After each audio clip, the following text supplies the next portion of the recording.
Welcome, my friends, to the Sage of Quay Radio Hour, your home for free and critical thinking. And I'm your host, Mike Williams. We have a great show for you tonight, and it is live, so please feel free to send in your questions via the chat box or by email. The email address is sageofquay, that's Q-U-A-Y, at AOL.com. Our guest tonight is a very good friend and a colleague, Jennifer Catlin. Jen is a certified master hypnotherapist, a highly skilled spiritual regressionist, a longtime teacher and continued student of yoga and meditation, and a mindfulness coach. She holds a dual BA in psychology and elementary education, a master's in school psychology. Jen also completed the Duke University program for integrated medicine and mindfulness. She is a member of the International Association of Counselors and Therapists and a contributing author to the online publication Lightworkers World. Her practice is The Mindful Way, and it's located in Cary, North Carolina. So, Jen, with that very impressive resume, welcome to the show. Thank you for having me. You're very, very welcome.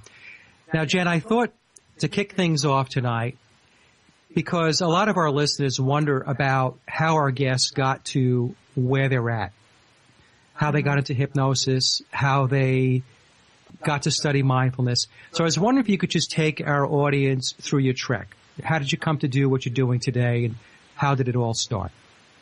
Sure. Well, I think it was a culmination of life events, probably starting from childhood. But my first formal introduction to mindfulness was actually when I was in graduate school, and I was introduced to the works of Jon Kabat-Zinn. And that's when I began practicing mindfulness meditation and became interested in yoga from there. And as a school psychologist, one of my favorite activities to use in counseling sessions with children and teens was guided imagery.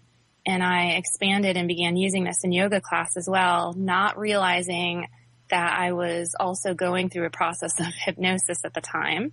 I didn't realize that it was a very similar technique to what I was already using. And so fast forward several years later, I had a series of synchronistic events within my life that led to a pretty profound spiritual awakening.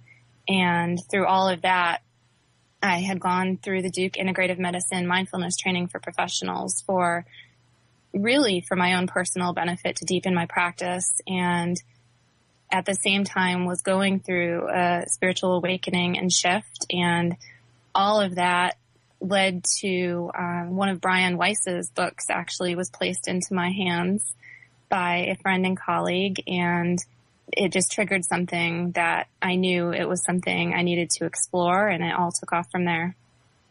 Well, Brian Weiss's books seem to be a cornerstone for a lot of people becoming awakened and having that shift. Yes, I agree. I get a lot of clients in my office, especially for spiritual types of sessions, who really were brought in because they were curious by things they read, and it triggered a sense of knowing that they report that they've always had, but didn't quite have words to put to. Yeah, he's done some fantastic work, Brian, and also Michael Newton. Now, Jen, I was wondering if you could explain mindfulness. What exactly is mindfulness, and how does that benefit someone? Because I don't think many people understand it. Sure. It is becoming somewhat of a buzzword these days, and especially within the medical community. But it really is simply about being present in everyday life. So mindfulness is being present to our experiences, paying attention on purpose to our experiences with a sense of openness and compassion. And I really, when I explain it to clients, I really like to use the image of a butterfly with two wings. And on one of those wings is our awareness or attention. And so we're paying attention to our thoughts, emotions, sensory experiences, really just being present in the moment, whether that moment is pleasant or unpleasant. And on the second wing of that butterfly is compassion. And it's compassion toward all of our experience, whether it be emotions, thoughts, behaviors. And really that butterfly can't fly without both wings present. Do you find, Jen, with everything that's going on in people's lives, all the distractions and running around, running their life, going to work, taking care of the kids, when somebody calls you up to be coached on mindfulness, how does that work? How do you get them into that place, into that space? Well, it's first a matter of discussing what their intention is and what they are looking for to gain from the experience. But ultimately, in mindfulness, we're not really striving to get to a certain place. It's more about being present with where we are. So there are a variety of practices, many different mindfulness practices, and it's more a matter of guiding people through different practices, and some may resonate more than others, and some may be supportive in certain moments than others. There are formal seated practices with mindfulness meditation, and some of those may focus on the breath or even a visual object, and there are other practices that may focus on sound or even movement practices such as mindful walking or walking meditation. So it's really a matter of becoming familiar with a variety of practices to then open to what is most supportive in each moment. Now, does a client have to see you often to be coached in mindfulness, or is this something they come once, they come twice, and how does that work? It really depends on the person. If a person is wanting individual instruction on mindfulness practices, there are a variety of products out there that a person can use at home to become familiar with mindfulness. It's really a matter of, as we sit and become present with our experiences, at times it's common for various emotions to arise. Sometimes people might experience anxiety or boredom or whatever that happens to be. And so that's when it can be really helpful to discuss what kinds of techniques we can use to work with some of the unpleasant stuff that comes up. Because really in life, in silence, we can no longer distract ourselves from what may be unpleasant within our subconscious. And so we're learning to turn toward that and open to it rather than turning away and resisting the unpleasant. And we had a question, Jen, in the chat room, the difference between mindfulness and meditation. Could you help us with that? Well, sure. There are mindfulness meditation practices. So there are formal practices which are meditation practices. And those are used more as an anchor to help us remind us to be present and mindful in daily life. So the actual practice of mindful living is more of the informal practice where in day-to-day life with daily tasks, it's just a matter of bringing our mind back to the here and now. Our mind is frequently distracted and unfocused. For example, when we're brushing our teeth or showering or any of those tasks we do automatically on a daily basis, it's very common for our minds to wander to other thoughts or to start thinking about the to-do list or work meeting. And so this is normal. And the practice of mindfulness at that point is just noticing the mind has wandered. And rather than judging ourselves or beating ourselves up for not being present, we just very gently bring back the mind and redirect it to the present moment of perhaps feeling the bristles of the toothbrush on our teeth or feeling the warm water washing over our skin, whatever that present moment entails. Okay, so I would think in today's society that would take some work. I'm just, as you're explaining it, I'm thinking about myself, and I'm driving in the car, and instead of being in the moment, my hands on the steering wheel and all that, I'm typically, like most people, projecting out where I'm going, what I've got to do for the day. So I've got to do a better job myself of pulling back and getting in the moment. We all do. I've been doing this practice for many years. And like I said, I went to Duke to deepen my personal practice. But I know some friends of mine who have spent a couple years straight dedicating their lives to this practice, and other friends and colleagues who teach us on a daily basis. And there's no end goal. There's nothing we're striving for with mindfulness. It is a journey and it's a practice for all of us. We are never going to be perfect. There's never a state of perfection that's achieved. It's really the life journey is about the process of wandering and coming back and wandering and coming back. And that is, it's a lifelong process. I mean, it sounds like it would be. Now, Yeah. you and I in the past have had conversations about mindfulness and how mindfulness is a form of hypnosis. And you've described this and expressed this to me in the past. So I was wondering if we can just maybe make that segue from mindfulness to hypnosis, and by bridging it a little bit by explaining what you mean by mindfulness and hypnosis being related. Sure. They're similar. They're not exactly the same. When we think of hypnosis sessions, typically a person will come in for a hypnosis session with a goal in mind. And so we're working to change behavior in some way or to explore spiritually. But there's some type of goal that is being sought out. Mindfulness practice, especially mindfulness meditation, we're not having a goal other than practicing being present with the present moment.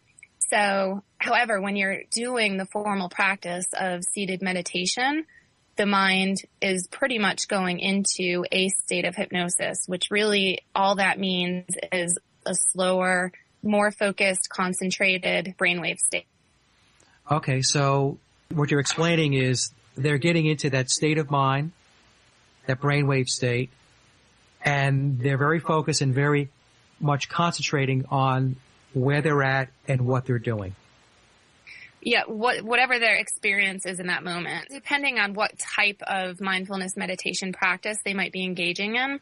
If they're using the breath as a focus, then it's Yes. practice. Not saying that behavior modification can't result from the practice, because it's been proven that that does happen. But we're not going into mindfulness meditation with the intention of changing behavior. Okay, I understand. All righty, so then why don't we move to changing behavior and moving into the hypnosis aspect of your practice and the work that you do. Could you just explain to us a little bit about what hypnosis is? Sure. In the sessions that I offer, there are many different techniques for emerging and getting into a state of hypnosis. The process that resonates most with me is a process of progressive relaxation. And so I'll use some imagery and just really dropping into, I do combine mindfulness a lot. I was going to ask you that if you combined it. I do, especially when it really depends. If I tend to get people that have very strong analytical, logical minds, I will use it more often. It just helps people. For example, one of the mindfulness meditations, and I put this on my CD, is a body scan, and it'll just have you drop in and focus on various parts of the body to become aware of what is going on in the body. And that just helps the person to get out of their head, especially when the thoughts are, running wild. So I will often use various mindfulness techniques to help people become more present and out of that worrying mind or the racing thoughts that might be experienced. But with hypnosis, so I'm guiding people to become more relaxed. And then once they're in that relaxed state, I am then using imagery and other techniques. I do offer some direct and indirect suggestion techniques, but I don't rely on those solely. A lot of my sessions are very interactive and client-centered, and I know yours are as well. So those are the types of techniques that I'm using then to reach the subconscious mind and to find out what some of those repressed emotions or thoughts or beliefs are to help people then change their behavior. Okay, so Jen, when people contact you for hypnosis to come in for a session, what types of behavior typically, when they connect with you, are they trying to change and shift? I offer sessions for a variety of purposes. I offer clinical sessions for people that some people are coming in because they'd like to lose weight. Others might be looking to quit smoking. And a lot of clients I work a lot with emotions. I think partly because that's been my background, being a psychologist. So it resonates with me. I get a lot of clients who experience anxiety and fear and are working through those emotions, which tend to control a lot of their behavior. And much of our behavior is actually driven by the subconscious mind. I'm not sure if a lot of people realize that. And then, so there are a lot of people who come in and really it boils down to building up a sense of self-confidence, self-worth, self-compassion. And then I also get a lot of people coming in for spiritual exploration, such as past life regression and life between lives regression. Right. And what I'm going to do is I'm going to dedicate the second half of the show just to talk about past lives and life between lives, because it really is so fascinating. But if we just right now just focus again on the clinical aspect, I had a question for you. When a client calls you and asks how many sessions is it going to take to get through a fear, to get through stress and anxiety, what do you tell them? How many sessions does it take to get through various different types of issues and behavior change?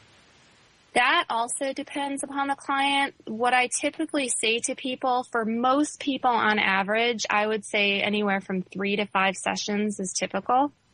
I've had some people resolve it in less, and I've had some people move through rarely needing more. I would say 3 to 4 is typically average for most people. In my practice, I have had a couple of people who have chosen to come back monthly just because they like the relaxation aspect, but many people don't. They learn the techniques to use themselves in their daily life. But yeah, I would say anywhere from 3 to 5 sessions is average. Right. So do you get clients that come in and thinking it's a silver bullet, one session and everything is fixed up? At times. At times? At times that can happen, yes. I try, when I'm talking to clients before they come into the office to be clear that this is a process and it has likely taken years of subconscious beliefs and thoughts to be repressed, and it's going to take some time to work with those, allowing them to surface, and then continuing that work, like I said, is a lifelong process. So typically clients will learn techniques to move through that anxiety and to really honor it and have that conversation with it and gain some awareness and insight as to what that's about and what it's really needing. And then from then on, what happens is at some point in life, those emotions can be re-triggered. That's not uncommon and that's normal. It doesn't mean they didn't resolve it. What's different is that they now have techniques to work with that. We experience fear and other emotions for a reason, and we need to experience those emotions. It's part of being human. So it doesn't mean the emotions go away 100% ever, because that would be taking away our humanness. It means we learn techniques so that those emotions are not driving our behavior. It wakes us up from that automatic pilot response, and so we can then respond from a place of conscious awareness. And how do you deal with questions that come up where people's perceptions or potential clients' perceptions, Jen, are skewed by what they see on television and what they see in the movies with regard to what hypnosis is about? That's actually pretty common. I get that question a lot from clients. I tell them that all hypnosis is self-hypnosis. It's actually a process of giving themselves permission to relax and let go. It is not possible for any person on this planet to have control over another person. If that were possible, then people, would really be ruling the world in everybody's behavior. All of that stuff that's shown on TV is for entertainment purposes. And the people that are engaging in those behaviors that may be embarrassing are allowing themselves and convincing themselves that they want to engage in that. So if a person does not want to do certain things or believe certain things, hypnosis is not going to get through their conscious mind. There's a protective mechanism that comes up. But all hypnosis is a matter of self-hypnosis. And at any point in time, a person can just simply open their eyes and they're not asleep. They're conscious and in control the whole time and aware the whole time. The conscious mind is still present. I kind of explain it almost like you're walking two worlds, where you have the conscious mind, which is present, and you also have the subconscious, which is accessible in that moment. And so it's just a matter of allowing themselves permission to relax, to access the subconscious, while the conscious mind still is there with them the whole time. Okay, so basically, the client is in control and the practitioner is really facilitating a session. If a person does not want to go into hypnosis, they're not going to go into hypnosis. And even when they're in hypnosis, the practitioner or the hypnotherapist does not have control over that person. Correct. Yeah, that's a very common misconception. We really go into a state of hypnosis on our own, typically several times a day, always when we're falling asleep and when we're waking up. It's sort of that in-between, more relaxed state where you're not fully asleep, you're not fully awake. And even a lot of times when we're driving a car or watching a movie or reading a book or daydreaming or worrying, those are all often states of hypnosis. So it's nothing that everybody hasn't gone into. It's really just a natural brainwave state. Right. That's the thing. That's the key part. It is natural. It's a natural state of mind that we go into during various parts of the day.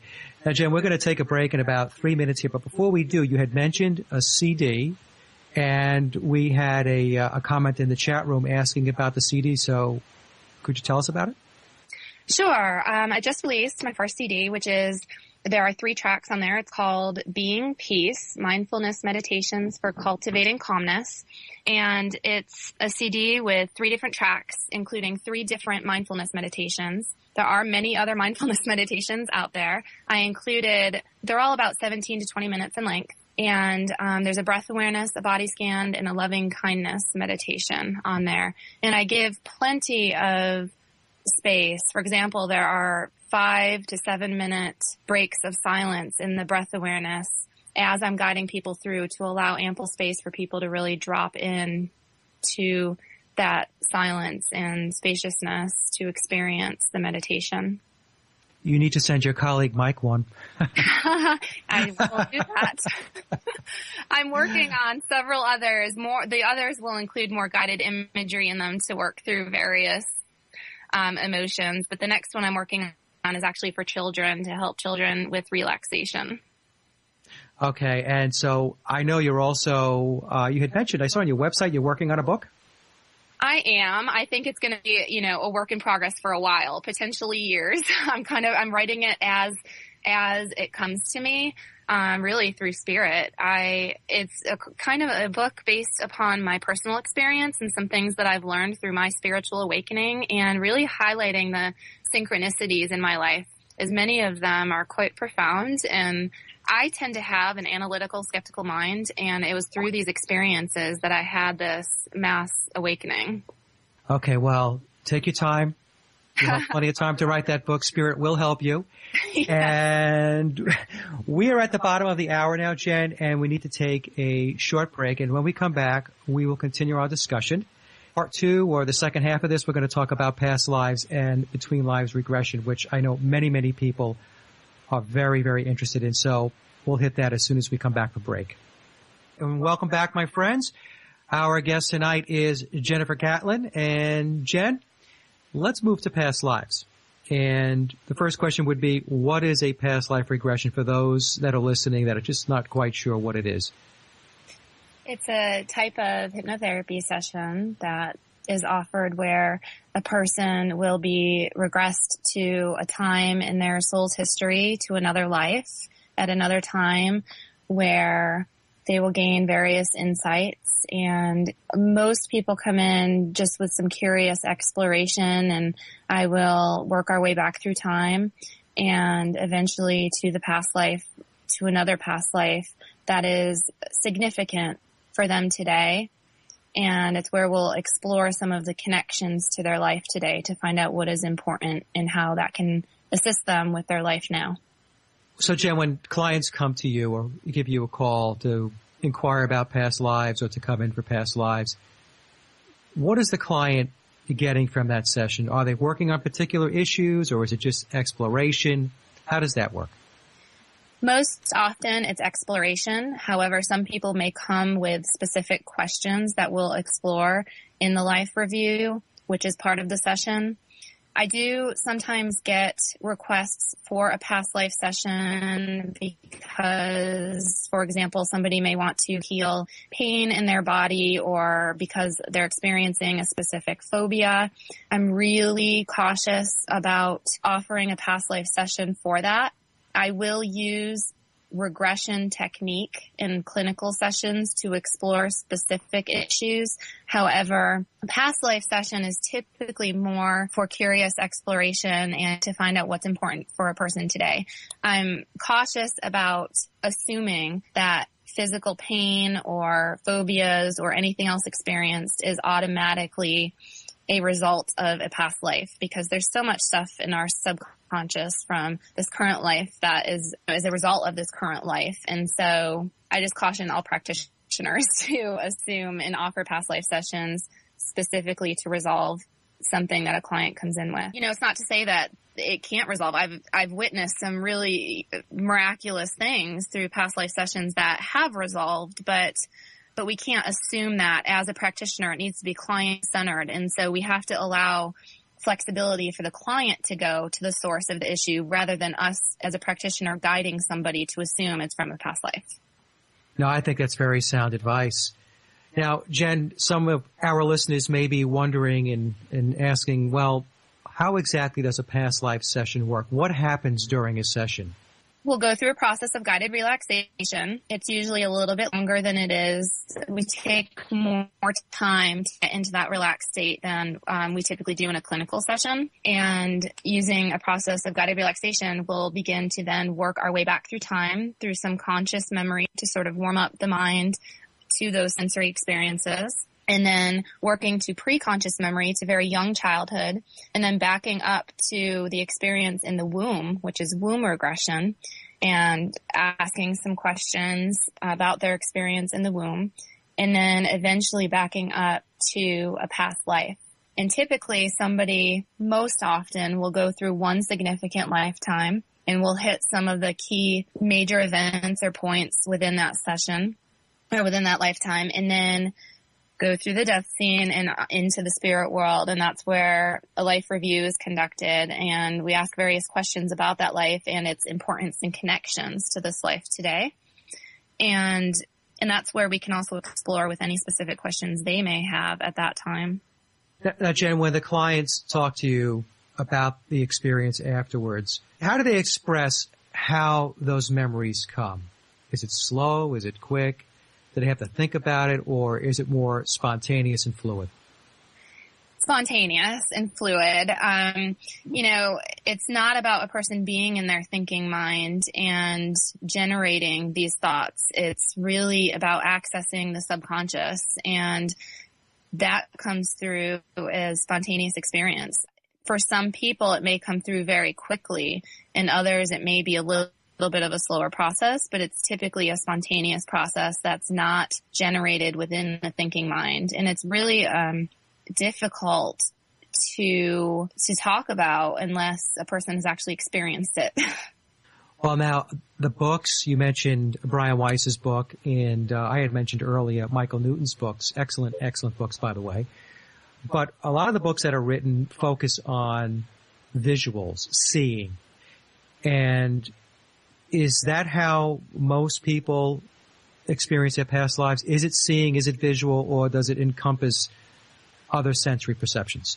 It's a variety. It really depends upon the person and the specific day. I can say that for myself, I've had several past life sessions myself. I have experienced all of them differently. Sometimes they're very visual and very vivid, like a dream. And other times it's much more of, it could be sometimes a visceral experience. Other times anything, and it may be that I just sense it or feel it, and yet it's still coming spontaneously. And I find with clients, it's the same thing. Some people will experience it visually, and others will say, but I don't see anything. And you don't have to see anything. It can be, a sensation, a memory, a word, a message that comes through spontaneously in different ways. How about, Jen, the details that they get? A lot of times also when folks read the books, they think they're going to get first name, last name, street address, town they lived in, their license plate number. those types of details. So what's your experience with regard to what actually comes through? That also varies. I have had some sessions with clients and myself that are extremely detailed, and yes, names, dates, all of that will come through spontaneously. And I've had many sessions where other things will come through vividly, but not so much the very specific details of location or name or date. And what we find is that those things which our human mind wants to try to latch onto for verification aren't important. It's the overall message of what is important for me to know now and how can this help me in my current life. We have two questions, Jen, to piggyback on what you had just explained to the audience.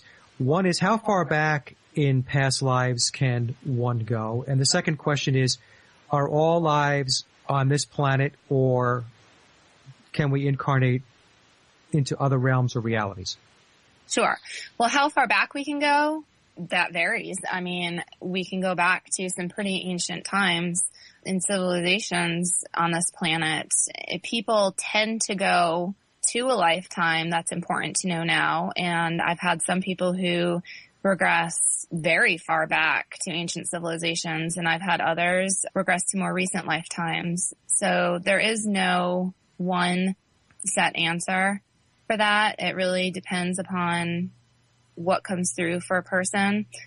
There's no limit really though to how far back we can go. We can go back as far as caveman times or beyond, depending upon what the incarnation was on this planet. And as far as, was the other question if we incarnate on Earth only? Is it only Earth? No. At least, I'm never going to say I know anything 100% because I'm a human too, and what's coming is coming through my mind. However, with all of the sessions that have been done and all of the research that's been done, I'm saying no based on all of that and all of the experience I've had with other clients as well, as other facilitators, that it has been reported numerous times that there are incarnations on other planets and other worlds. Some may be similar to Earth, and others may be vastly different in experience. We had another question come through, Jen, where someone in the chat room had asked, how does a past life help somebody in their current life? Well, it can help somebody to gain a sense that, again, this is one where it can help people in a variety of ways. It can help somebody gain a sense and connect with their life purpose of why they are here. It can help people to simply connect with their true essence and their soul and the immortality of their soul, really. So it takes them beyond the ego and beyond the struggles of humanity to see the much bigger picture, that there's something beyond this of importance. It can also help people gain some understanding about relationships in their lives. There certainly have been cases where some people have resolved some medical ailments or phobias or other things through past lives. Again, I never assume that it's coming from that place, but there are instances where that has happened.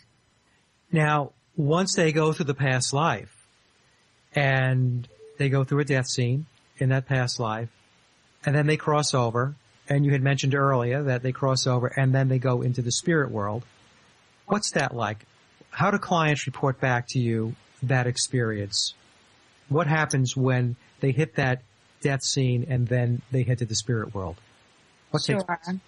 It's funny because a lot of the background knowledge that I've gained about this process have come from the research of Dr. Newton. And yet I've worked with clients through Life Between Lives sessions who don't know who Dr. Newton is or haven't read any of his books. And it's amazing the similarity of details that they report when they're in that deep theta state. And so basically what happens is we cross over and sometimes may be met by our spirit guide often or another being to help us cross over. Sometimes we just go straight on through ourselves, and it's our energy, our soul energy may go through a cleansing process to heal and rebalance from any effects of an incarnation. And then from there, we meet with a council of elders which will review some of the life lessons that we've learned and gain any insight and information about that and how we've grown and changed. And there are different soul activities that we may be involved in, such as learning to work with energy or create, or there are many different activities there. We also may visit our soul group of other beings who we tend to incarnate with frequently, or other beings who may be working on some similar lessons with us and have similar sort of, I don't want to say level, but energetic qualities. Many different activities there's still so much that we don't know, that we're still learning about the spirit world. I think the whole next layer of information is just beginning to come through. Now, one of the things that you just mentioned was the consistency. And I have to agree with you 100% because, you and I do the same work. And one of the constant variables is the consistency of what the clients report back. What happens when the soul leaves the body, that whole energetic state, it's very, very consistent. So, we have our clients that come in and they all basically report back experiences which are very much the same. Would you agree with that? Yes, absolutely. And as much as I've done this, I still sometimes am in awe of what comes through, especially when people haven't read the books and have no basis for this, and they're people from all different faith backgrounds and belief systems. And once they're in that state, as we talked about, things come through spontaneously, and it's not coming from the conscious ego mind. It's coming from this other place of knowing and from that consciousness within us. We had a question come through about Atlantis and whether you've had a client go back to Atlantis. I guess they're asking whether Atlantis is real or not. I don't know whether you've had a client go back there or not. So if not, that's fine. Right. I personally have not. I have heard that some others have. Have you personally had a client go to that? I have not. I've had them go back to a very, very ancient times, going back into Egypt, Samaria, that type of thing there, but not back to Atlantis. However, like you, our colleagues have reported back that clients have indeed gone back to Atlantis. Right. Yeah, I haven't experienced it personally in any sessions, but that doesn't mean it does or doesn't exist, Exactly. Now, Jen, you started to take us into Between Lives, LBL, and your training with regard to Life Between Lives is the Michael Newton Institute. Yes. Fine organization. And I was wondering if you can just describe a little more detail about what exactly is a Between Lives regression, a life between lives. Is it like a past life, or is it something that's completely different? It begins like a past life and goes far beyond that, really. We go through a similar process of relaxation. However, I explained in the past life session how we take a longer time to go into that hypnotic state than we do a clinical session. And the same is true for a Life Between Life session in comparison to a past life session. We take even longer time. And the reason for that is to get the client into the deepest theta state possible, where you can really get deep into that subconscious memory and connect deeply with the soul state. And so we're going through a process of guided relaxation and using imagery to help a person relax and let go from the thinking mind. And then working our way back through time again. We go through the same process of going back through time to pre-conscious memory, to womb regression, then briefly into a past life.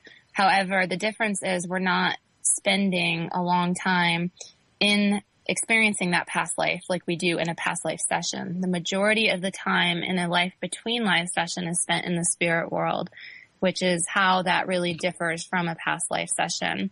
So we're just kind of going to the past life session as almost a doorway to then naturally lead into the spirit world. And that's where most of the session takes place. Often, well, pretty much always, in my experience, clients come in with a list of questions pertaining to this life that they want to explore in the Life Between Lives session. And they can range anywhere from things about life purpose to any challenges or experiences that they've had in this life, whether it be something emotional or with their health or specific relationships with individuals. It could be a curiosity about their soul groups or other beings they're incarnated with, or just other questions just involving their soul's history. Do they get to visit some elders? Yes. Oh, yes. Pretty much everybody visits the Council of Elders, which is a council of extremely wise, experienced souls who are very loving and are there to help give wisdom and answer. That's typically where a lot of these questions, in my experience, are answered for people, is in that visit with the elders. So if I try to get this to summarize it a little bit for our audience, so the soul leaves the body at death, might go through a cleansing process you had mentioned. Mm-hmm. Once it goes through the cleansing process, the soul may meet up with its soul group. And we do have a question. Somebody in the chat room asked what a soul group is, and we'll try to get to that. We are running a little short on time. The soul will then meet up with a guide or guides. And once the soul spends some time with the guides, they being the soul, will go off and have a session or a visit with the Council of Elders, sometimes referred to as the Wise Ones. And then after that, they may go to other places within the spirit world. So the spirit world then has process and structure. Would you say that it has process and structure? Yes, I would say that. However, I will also say that as people are reading Dr. Newton's books, he had, I think, his first experience with this with a client who regressed into the spirit world spontaneously in the 60s, as I recall. And so as people are reading the books, they're reading a lot of these stories when he was doing his research. When we do sessions now for therapeutic purposes, for exploration, there's not necessarily one set structured sort of template that it may vary as far as what stations the souls visit, depending upon what is most important for them to know today. So sessions may vary somewhat in where the soul goes or what is experienced from person to person. What is a soul group, Jen? What is a soul group? It's a group of beings who we are very closely connected with, other souls who we often incarnate with and change roles with. Now, it doesn't mean we're incarnated with all of them at the same time, but we often incarnate with these specific individuals and will change roles to learn different life lessons from each other. And so when people hear the word soulmate, often they're thinking about that one person, that they feel very, close bond with, or sometimes people even imagine it as being a romantic relationship type of bond, but that's not necessarily the case. We have several soulmates who incarnate with us to help each other learn important life lessons. Right. And many times I'll get the question if, as you had just mentioned, because they believe they have a soulmate, that it's just always going to be a very loving relationship. When they come down to play what you had mentioned, that role, that part. But that's not always the case. Your soulmate or even your primary soulmate could actually play a role as an adversary. Yes. Because it's all about lessons, right? I mean, that's really what it's about. It's all about lessons. Yes.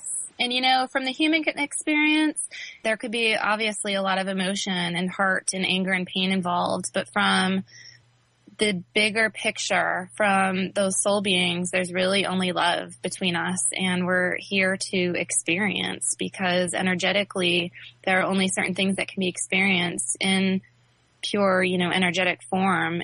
But with this denser energy and in these bodies is how we experience these emotions and other life lessons as our energy grows stronger through learning these lessons. Now, Jen, just going back a little bit we were talking about incarnating on other planets. Do you have any experiences that we can share with the audience about what those types of experiences are? In other words, do they look like humans? Do they not look like humans? What has been your experience? Sure. I really haven't put this out there yet. I've had personal experience that sort of arise spontaneously.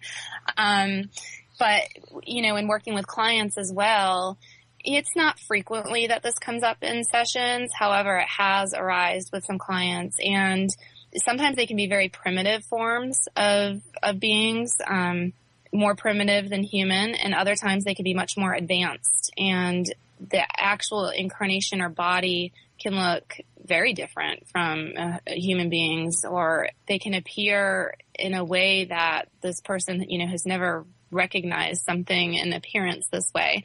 There are all different kinds of planets as well. Some of them may be completely covered with water. And so there are, highly intelligent life in water worlds.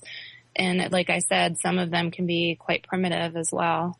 My experience is that some of them are a lot easier than Earth.